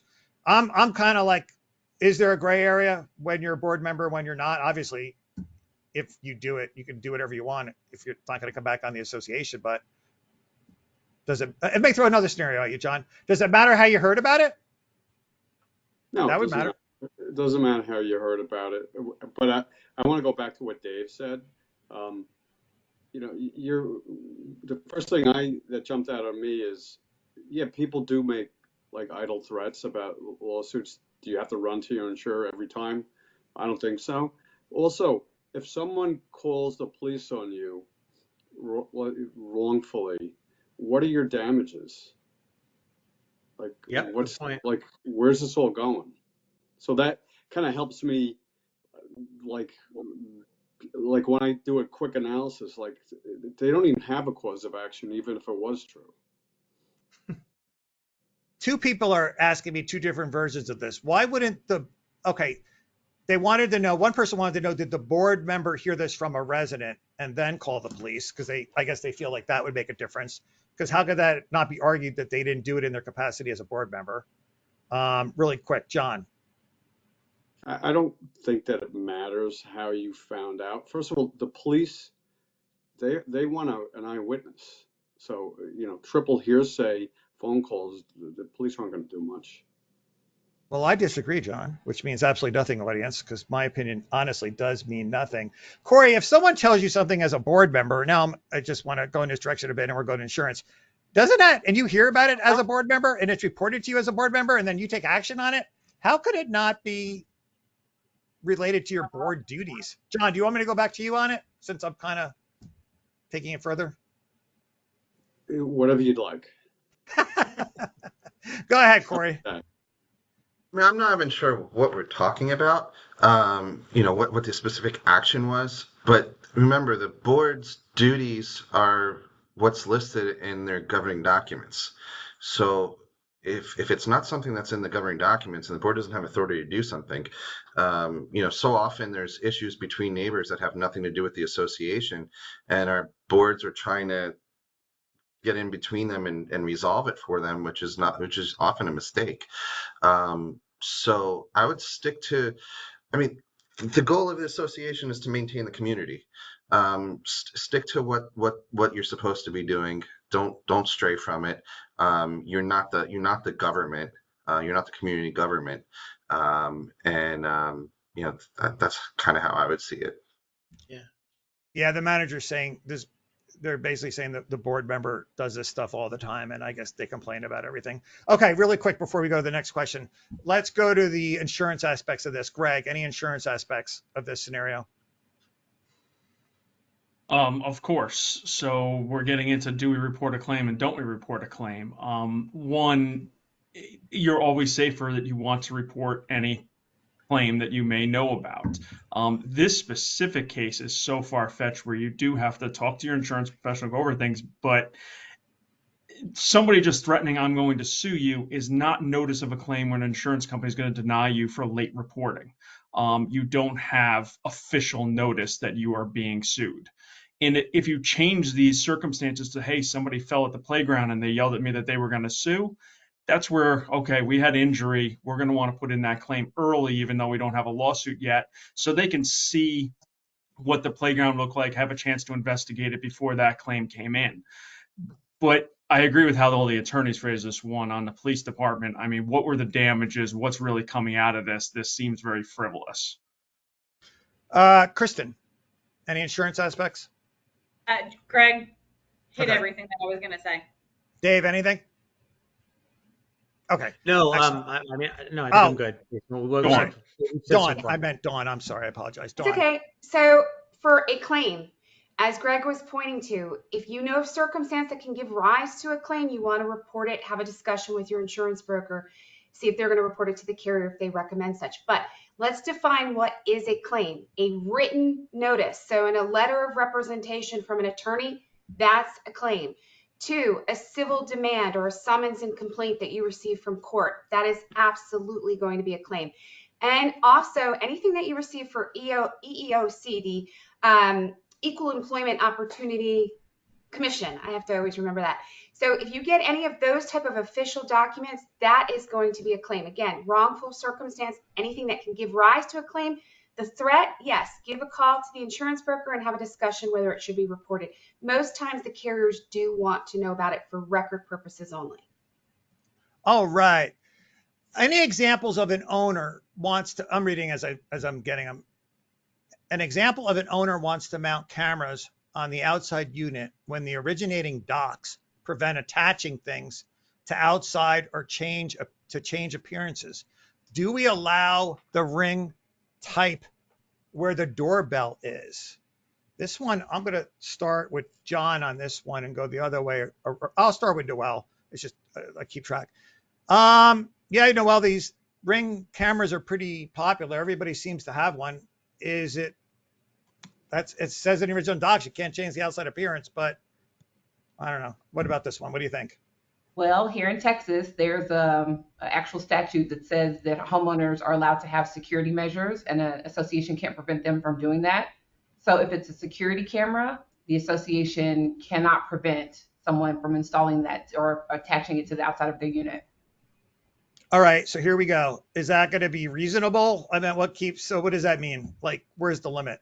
Who decides? Well, I mean, of course, they're not going to install 10, right? And some associations will put some parameters in place and say that a owner still needs to go and seek approval for whatever it is they're going to install on the outside, but they can't prevent them from doing it. And I would recommend putting a policy in place that gives the association some ability to kind of limit what goes on or just kind of govern what goes on, but they can't prevent it altogether outright. Interesting. In Texas, how there's an actual, a law about that. You said a law, right? Mm-hmm. So, Adam. I think there's going to go a lot of factors into it, and part of it's what goes to what Noah was talking about. I mean, there's case law from about 34 years ago, started out in California, where associations got dinged because they stopped allowing individual homeowners to put in certain safety and security measures.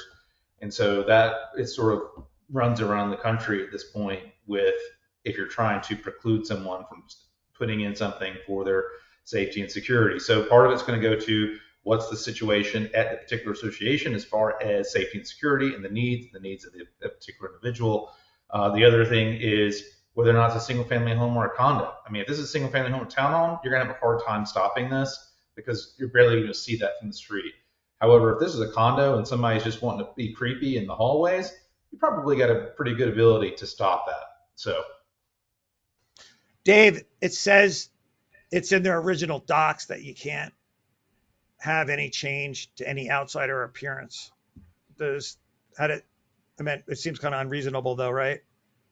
I mean, I think for the most part, what Adam says is correct. I like it. I think it's very fact sensitive. This original covenant, I guess they have specifically certainly applies, but there are all kinds of other factors involved, including one, like whether or not adding a Ring camera does in fact change the exterior appearance of a unit. I mean, I don't even know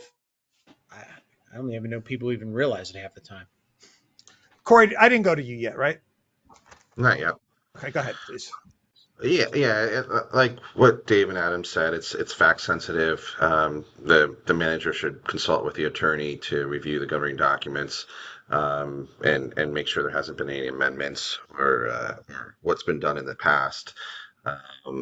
Maybe some precedent where it wasn't enforced before or whatnot. But again, it really depends if it's a condo or an HOA. If it's outside the unit boundaries, there's a lot that could go into it. So they should consult with their attorney. John, is this going to get tricky for board? I'm playing devil's advocate, by the way, audience. I don't you got to remember that when I ask these questions, sometimes they're not my own personal opinions. John, just playing devil's advocate here, though.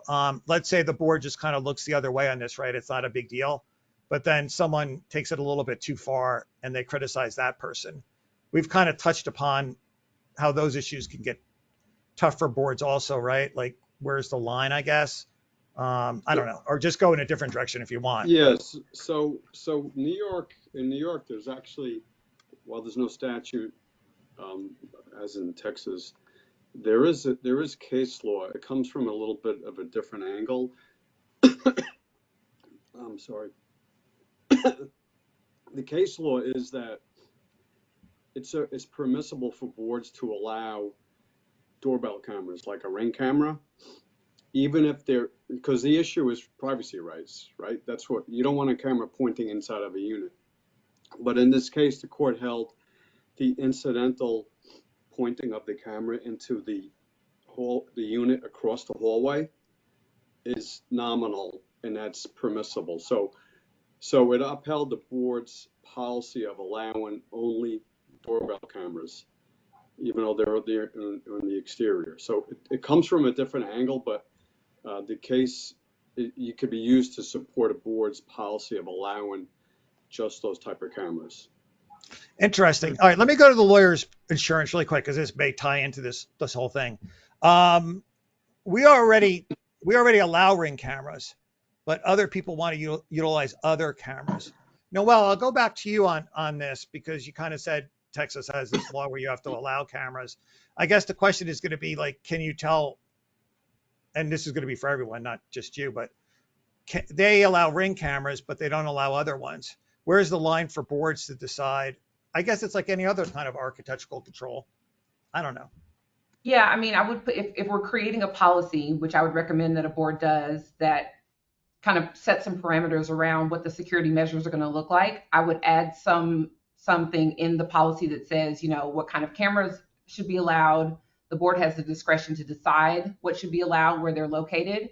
And one of the things I run into a lot is kind of the view of the camera, like you guys were just talking about.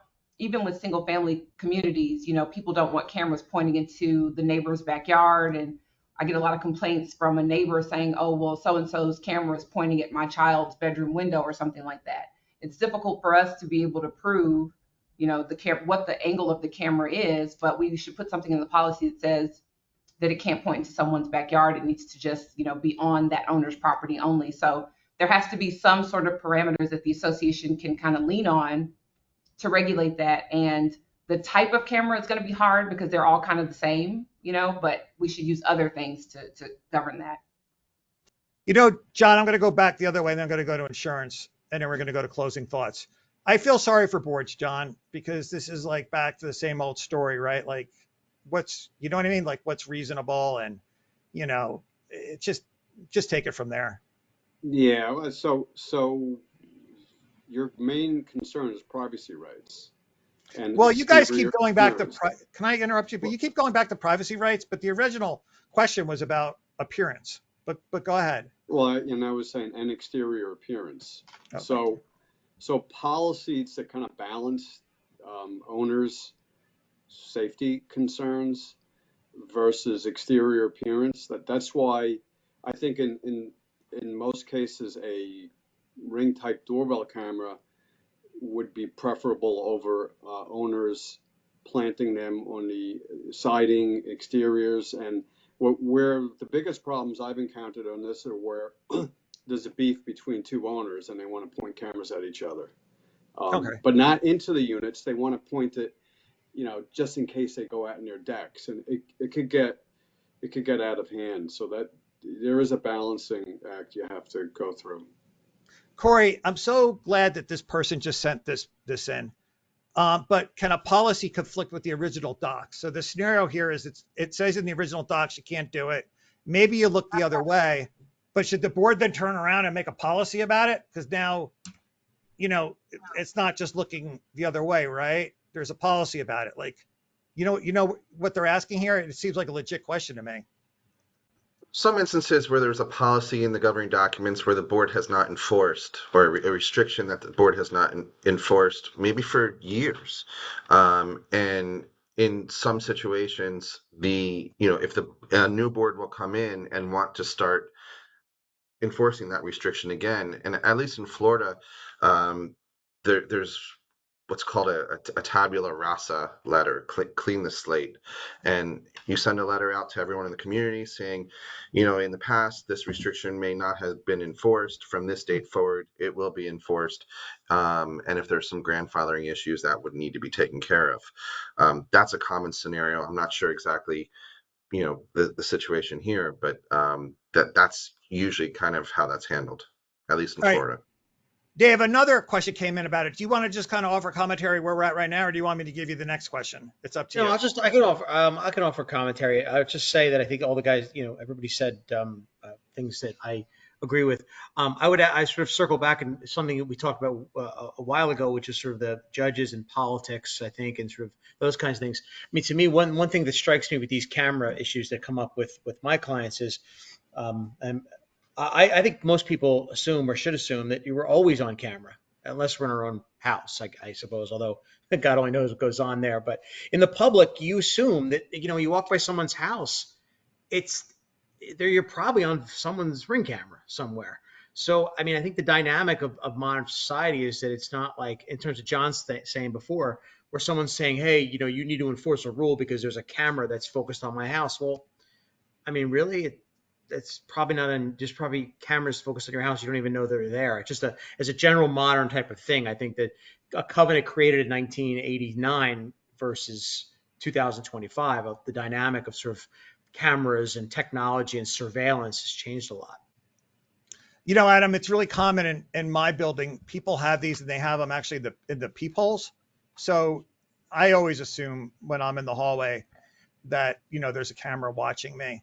I don't know why people have them. I don't see really what the need is. You could have it in your home to see if somebody entered, but they have them in the hallway. But I just assume that I'm always being videotaped anytime I leave my door.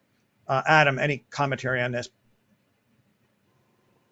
The fact that your neighbors are probably watching you, I think they are. No, I meant I could give you actually my neighbor across the hall that looks right into my unit. We're very good friends. They actually put a Ring camera, and she asked me, the wife, if I minded. And I said, as long as you don't mind me standing out there in just my underpants every morning, and you happen to see that. And then, but to make a long story short, she did not put the camera there. But anyway, go ahead. No, just on this in general. Well, in general, I'd say I agree with everything that everyone said. And then just back to because you seem to try to direct us back on the premise of someone's improper interpretation of the governing documents, where they believe that you can't change anything in the exterior of the documents. I've reviewed over 1,000 governing documents for associations. I've never seen one that has a provision that doesn't allow any change whatsoever to the exterior of the unit under any circumstance.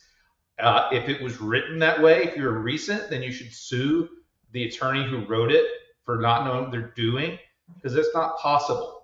And if let's say, for example, you're on the coast here in South Carolina, good luck telling people they can't put up storm shutters before the hurricane comes in. They can do that. By the way, you're never going to keep things the same, because over time you can't replace things with the same doorknobs, the same fixtures. That's why you have to be able to do like to like. In South Carolina, you have to allow reasonableness and good faith in making architectural changes to the exterior of the unit, which there's some variation of that requirement. I assure you, in everybody else's states or everybody else's here, you've got to allow for some sort of reasonableness. So you can't just say, oh, we can't allow any changes to the exterior. That's just not realistic. Okay, let's go to the insurance. There's like a million questions about this. Okay, let's just let the insurance catch up, and then we'll go to closing thoughts. All right, Dawn, any insurance angles to this? I mean, I think we've kind of covered over a lot of them with respect to the D&O and that sort of angle. Make sure you have D&O insurance. You need to have a lot of insurance. General liability, umbrella. How much insurance should you purchase? As much as you can afford. How much? Like, why do we always have to say this, Greg? Call your insurance rep. Make sure you have the right insurance. Call your insurance rep. And why would you try to save money on your D&O? You're only hurting yourself. But go ahead, Greg. Yeah, no, you want to make sure you have the correct coverage. On this topic, the advice of they need to seek the insurance professional before making seek your professionals out and document why you're making the decision for or against Ring cameras, because later it's then going to be questioned. You want to document it first. All right, and I'm going to go to closing thoughts now, audience. But just so you know, people were asking about these things recording conversations, and I know in my building they do all the time, so I'll save that for another time, or I'll do it as a short video. All right, let's do closing thoughts. Noel, I'm going to let you go first. Just closing thoughts on the entire session. I hope that you're going to come back, and if you're not going to come back, is it anyone on the panel's fault that's not me? Be honest right now. No, I'll come back for sure. Okay, This was thank fun. you. Thank you. Yeah, for sure. Closing thoughts. Just make sure that you're consulting with the association's attorney on things like this, on the big things, because we want to make sure that we're protecting everyone as much as possible, keeping them from getting sued, keeping them off of the news, that kind of thing. These are the comments I get, and they're saying, ask Noelle if she noticed that John did not seem intimidated by your legal questioning. Yeah, I think you could make an assumption that John was not too concerned about me disagreeing with his legal commentary.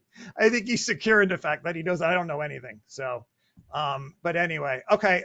John, with that being said, closing thoughts. Yeah, that's part of your disclosure every session, right? It is, Don't honestly, listen 100%. Actually, let me repeat it. I mean it. Like, what I say does not matter. It truly does not matter. Go ahead, John. Yeah, so there's a lot to unpack from today's session. I don't want to state what we always state, listen to your professionals, but see, I just stated it. But as long as Dave's advice is given, Dave Chesky, I think these are all well worth attending. For his engineering knowledge or his love knowledge? His love knowledge. That's not fair. Now, even I have to take a stand. I mean, like, we got it. And engineering. He's a very qualified, he's like a so reputable engineer for people that aren't in the market. And he's such a good sport to let us play around with him like that. Greg. We cover some great topics on these seminars. So realize as an association, whatever you have going on, you're not the first one seeing this issue, and there's lots of experience out there. I get those phone calls all the time, board members telling me, you cannot believe what's happening. I'm like, I believe it. Dawn. I want to go back to the contracts. I want to go back to the RFPs. I do not see any RFPs with bid requirements for bonds. I absolutely want to see more of that, especially on your larger projects. We are finding that the contractors just don't have the financial stability. We're in a really uncertain time, and there's materials, there's the actual work. It's not an insurance policy, but a bond is a really great thing to have in an RFP and also to follow through in the contract with. Very short definition of a bond, if you could do it, please, Dawn. A bond is not an insurance policy. So it's not like you're gonna put it in and they're gonna get a reimbursement. So a bond is essentially an agreement that this person who is purchasing the bond for the community is going to guarantee their work and that it will be finished. So if the bond is called, they're gonna have to pay it back. It's gonna be a bad situation. Corey.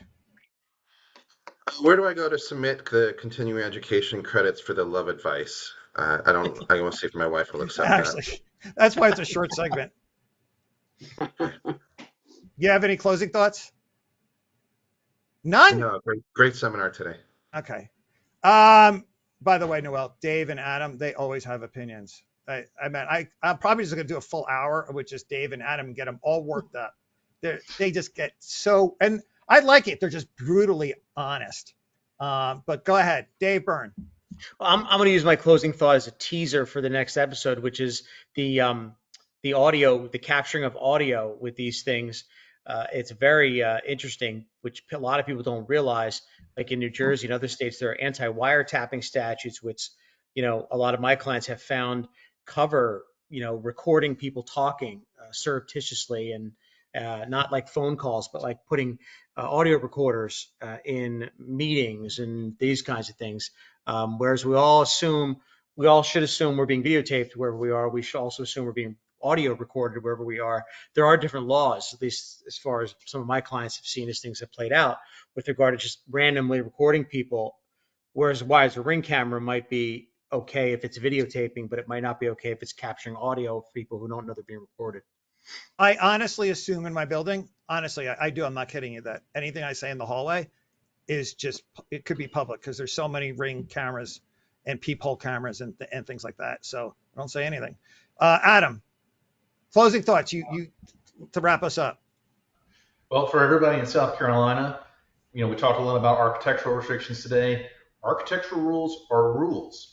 And in South Carolina, we have a funky statute that requires just your rules that are adopted by the board, they have to be recorded by January 10th each year in order to remain enforceable. So if you're not recording your architectural rules and you've got architectural rules from 5 or 10 years ago, guess what? You have unenforceable architectural rules from 5 or 10 years ago. So don't forget to get those recorded. It's very important. And everybody gave you already some great instructions today from the panel about how they should be crafted. But definitely make sure that you're getting those rules properly crafted and getting them timely recorded if you want to be able to continue to enforce them. I want to thank everybody for being here. So much appreciated. I know 2 hours out of your day is a lot, but I'm happy we got to a lot of different stuff today. Thanks. Next week, don't mess people you shouldn't mess with. Get social to fix problems. Welfare checks, they're a big deal. You got to be careful with those, whether you even want to do them. A lot of people are doing them. And an open Q&A. Thanks everybody for being here. Much appreciated. Bye, everybody. See ya.